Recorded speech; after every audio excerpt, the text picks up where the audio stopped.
ബുദ്ധി എന്റേതാണെങ്കിലും അത് പ്രയോഗിച്ച് ചേട്ടനല്ലേ. കൺഗ്രാറ്റുലേഷൻസ്. കണക്ക് കൂട്ടിയത് പോലെ തന്നെ നേതാവ് അകത്തായി. നിരാഹാരമാണെന്ന് കേട്ടു. നടക്കട്ടെ. പിന്നെ നമ്മുടെ പൊന്നമ്മയുടെയും നാണപ്പിന്റെയും കല്യാണക്കാര്യം നമ്മൾ തമ്മിൽ ആലോചിച്ചെന്തായി? അവൻ സമ്മതിച്ചോ? Very good. എന്നാൽ നമുക്ക് ഉടനെ നടത്തിക്കളയാം.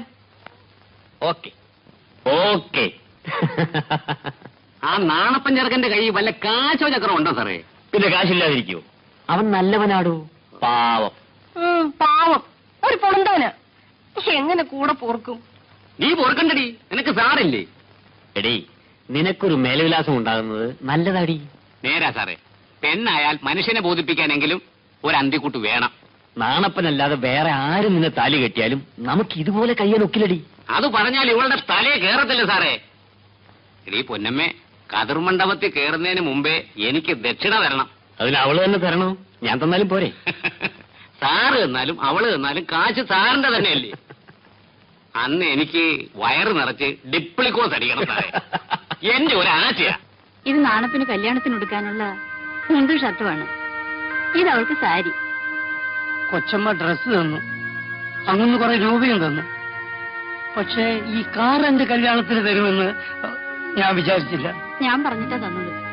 ബില്ല് മാറി കിട്ടിയിരുന്നെങ്കിൽ കല്യാണമേ ഇവിടെ വെച്ച് നടത്തുമായിരുന്നു. അതിരിക്കട്ടെ, കംസൻകുട്ടമ്പിള്ളയുടെ അനന്തരവളാണോ പൊന്നമ്മ? എന്നാണ് മൂപ്പിലാൻ പറയുന്നത്. പക്ഷെ അതിന്റെ അക്കൽദാമ എന്താണെന്ന് എനിക്കറിയില്ല. ഇനി ചോദിച്ചറിയാമല്ലോ. ദാസാറിന്റെ പാചകമൊക്കെ അവളാണല്ലേ? അതെ. അതുകൊണ്ട് കല്യാണം കഴിഞ്ഞാൽ ഉടനെ വിളിച്ചുകൊണ്ടുവരാൻ പറ്റില്ല. എഞ്ചിനീയർ സാറിന്റെ അക്കൽദാമ മുടങ്ങി പോയില്ലേ? അത് ശരിയാ. അദ്ദേഹം എങ്ങോട്ടെങ്കിലും സ്ഥലം മാറി കഴിഞ്ഞാൽ ഒരു വീടെടുത്ത് രണ്ടുപേർക്കും കൂടി താമസിക്കണം. എന്നാ ഇനി നീ താമസിക്കണ്ട. കല്യാണം മംഗളമായി നടക്കട്ടെ. കല്യാണം കഴിഞ്ഞ് അമ്പലത്തിൽ നിന്ന് ഞങ്ങൾ നേരെ ഇങ്ങോട്ട് വരുള്ളൂ. അങ്ങുന്നതിന്റെയും കൊച്ചമ്മയുടെ അനുഗ്രഹം വാങ്ങിക്കാതെ ഞങ്ങൾ വേറെ ഒരു അക്കൽദാമയ്ക്കും പോയില്ല.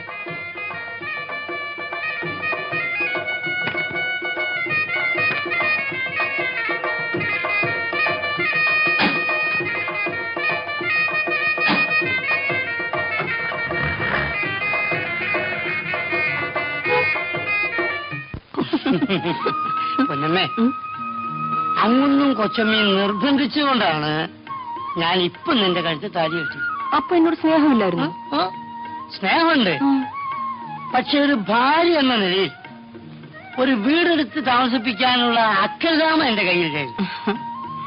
അതുകൊണ്ട് അതിനുള്ള സൗകര്യം വന്നിട്ട് കല്യാണം കഴിച്ചാൽ മതി എന്ന് കരുതി. ഏതായാലും നമുക്ക് രണ്ടുപേർക്കും ജോലിയുണ്ടല്ലോ. കഴിയുന്നതും വേഗം നമുക്കൊരു വീട് വെക്കണം.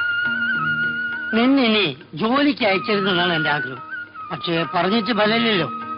തൽക്കാലം പകൽ നമുക്ക് ജോലി ചെയ്യാം. രാത്രിയിൽ എന്നും ഞാനിങ്ങ് വരാം. കാശൊന്നും കളയാതെ തന്നെ ഏൽപ്പിക്കണം. എന്തിനേ? നിന്റെ മാമനോടില്ലേ?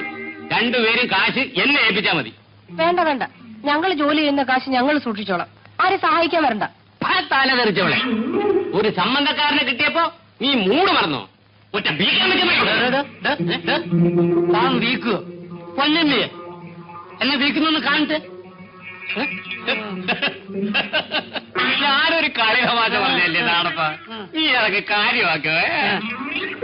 എടോ ഡിപ്പിക്ലോസേ, പൊന്നമ്മ ഇപ്പൊ എന്റെ ഭാര്യ. ആര്? എന്റെ ഭാര്യ. തങ്കല്ല, എന്റെ. താൻ അവളെ ഭരിക്കാൻ വന്നാലേ അടിച്ച് തന്റെ അക്കൽദാമ ഇളക്കി കളയും. എന്തോന്ന് അക്കൽദാമ? അപ്പോ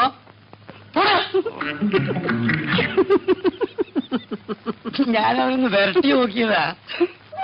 മോളെ,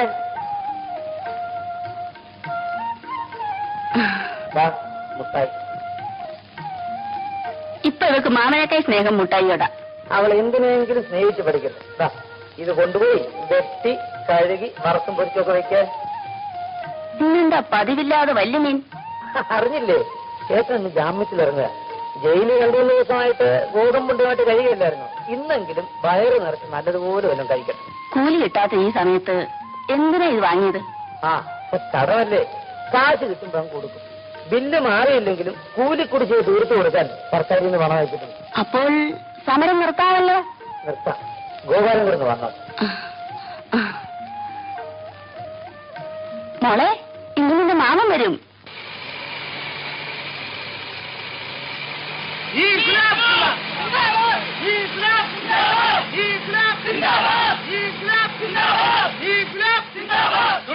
ഐക്യം തൊഴിലാളി ഐക്യം തൊഴിലാളി ഐക്യം തൊഴിലാളി ഐക്യം തൊഴിലാളി ഐക്യം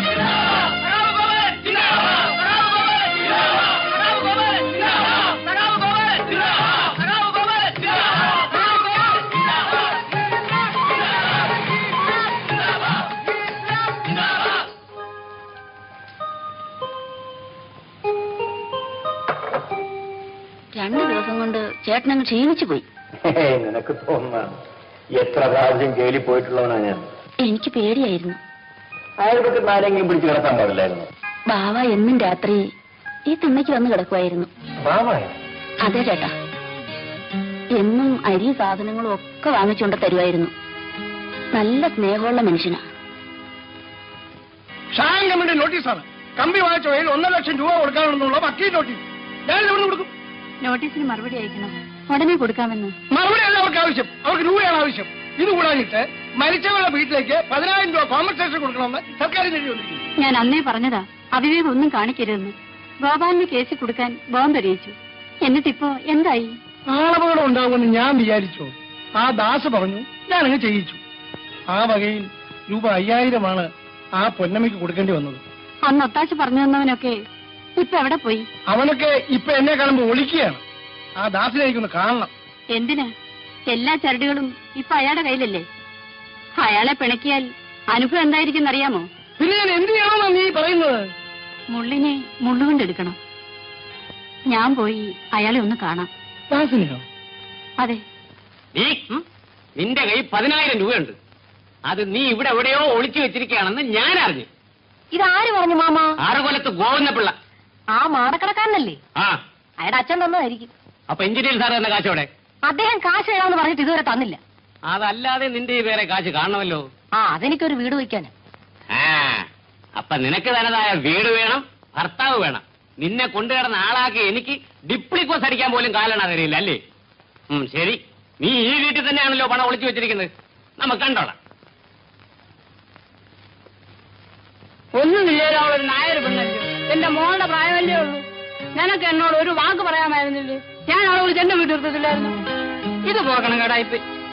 ഏത് ആ ബാവ ഉള്ളോടാ ഇവിടെ അവളെയും കുഞ്ഞിനെ സംരക്ഷിക്കാൻ. ബാബ എനിക്ക് നല്ലപോലെ അറിയാം. നീ വെറും ശുദ്ധനാടാ. വെടിമരുന്നിന്റെയും ചേർന്നാലേ പൊട്ടും. മനസ്സിലായില്ല? അന്യരായ ആണും പെണ്ണും തമ്മിൽ ചേർന്നാലേ സംഗതി എളുപ്പമാണെന്ന്. ഏതായാലും വന്നത് വന്നു. ഇനിയെങ്കിലും നീ അവനെ അവിടെ അടുപ്പിക്കണം.